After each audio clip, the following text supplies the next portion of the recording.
Okay guys, so let's upgrade this HP all-in-one desktop computer to 8 gig. It came with 4 gig, the customer wanted 8 gig, so let's add extra 4 gig. So the stand will come off first. Yeah, as you can see, I've already removed it, but yeah, of course the stand will come off first, and then the front bezel, this one here, will come off so that you can access all the screws. So yeah, it's not really that easy to come off. You might want to just play around a little bit, and you have to take out every screws here. I've already done that. I just want to show you how it's done.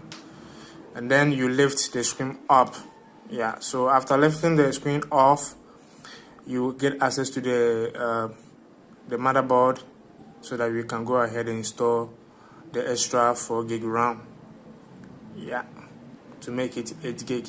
That is how simple you can